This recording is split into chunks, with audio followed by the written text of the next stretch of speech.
I remember a student told the class that Cinderella was actually a feminist and refused the prince's proposal.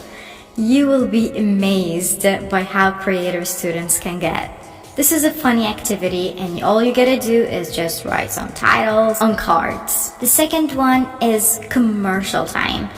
Pick random stuff from around the classroom or pre-choose them before going into the class.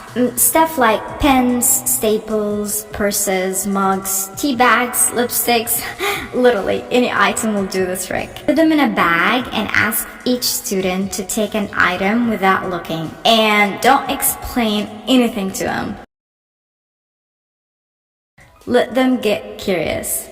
Tell the students that you're the owner of a big company that produces this particular product and you need to advertise it. What would you say? How would you describe it? What would you do to convince the consumers to buy it? Let them know about homophones, rhyme, catchy phrases, and slogans. This is a really good life skill activity and students have always enjoyed it. 3. Role plays. Role play is a great way to prepare students to use English in real-world scenarios. I'm pretty sure you know how this activity works. You give each pair of students a conversation topic and they have to come up with a dialogue. Give them enough time to discuss and prepare.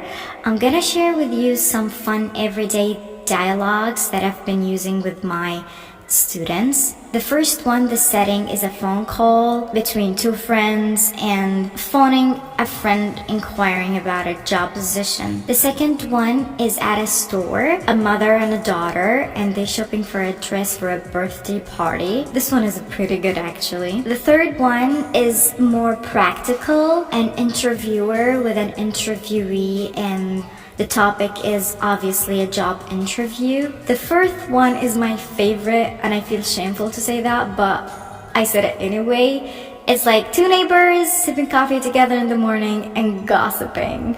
The fifth one is so funny.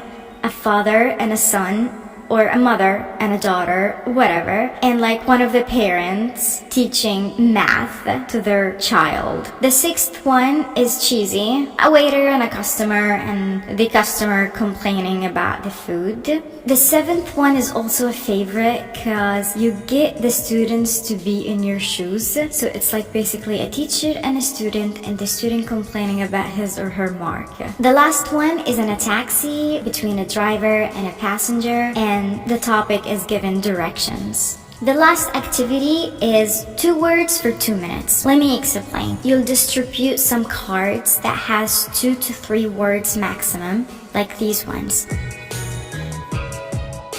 Ask the students to talk about it for 2 minutes non-stop, and I usually set my timer for them. I think it's challenging in terms of fluency, and I love it because it encourages the students to communicate the meaning rather than how many mistakes they make in grammar, pronunciation, and vocabulary. I believe fluency is important, and in this particular activity, students are not only practicing fluency, but also expressing their own ideas on different topics. If they're low levels, give them some time to prepare, or they can do it at home and present it the next class. But with higher levels, allow a 2-minute preparation time and they should do it on the same day. That's pretty it, dear teachers. I know you're awesome and you got a bunch of other activities, but I hope I added something fun, inspiring, and new. Thank you for your time, and I'm positive you're just great being a teacher.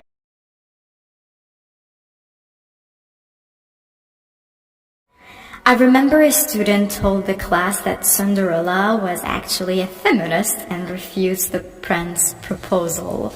You will be amazed by how creative students can get. This is a funny activity and all you gotta do is just write some titles on cards. The second one is commercial time.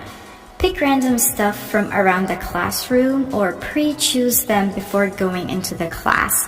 Stuff like pens, staples, purses, mugs, tea bags, lipsticks, literally any item will do the trick. Put them in a bag and ask each student to take an item without looking, and don't explain anything to them. Let them get curious.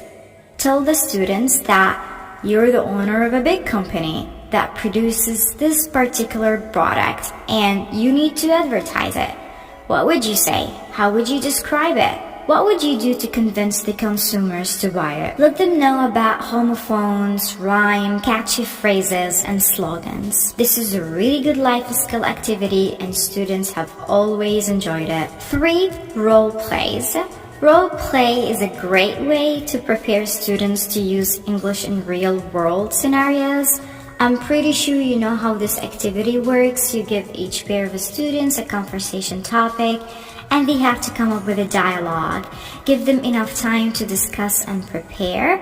I'm gonna share with you some fun everyday dialogues that I've been using with my students. The first one, the setting is a phone call between two friends and phoning a friend inquiring about a job position. The second one is at a store, a mother and a daughter, and they're shopping for a dress for a birthday party. This one is pretty good actually. The third one is more practical, an interviewer with an interviewee, and the topic is obviously a job interview. The fourth one is my favorite, and I feel shameful to say that, but I said it anyway. It's like two neighbors sipping coffee together in the morning and gossiping.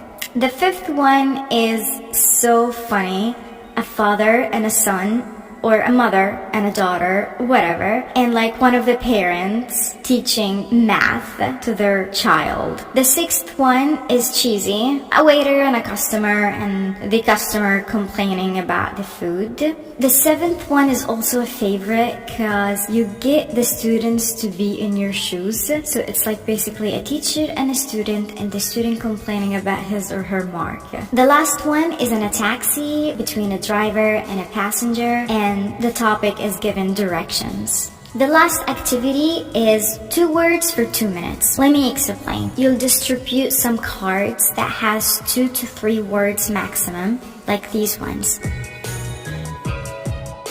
Ask the students to talk about it for 2 minutes non-stop, and I usually set my timer for them. I think it's challenging in terms of fluency, and I love it because it encourages the students to communicate the meaning rather than how many mistakes they make in grammar, pronunciation, and vocabulary. I believe fluency is important, and in this particular activity, students are not only practicing fluency, but also expressing their own ideas on different topics. If they're lower levels, give them some time to prepare, or they can do it at home and present it the next class. But with higher levels, allow a 2-minute preparation time, and they should do it on the same day. That's pretty it, dear teachers.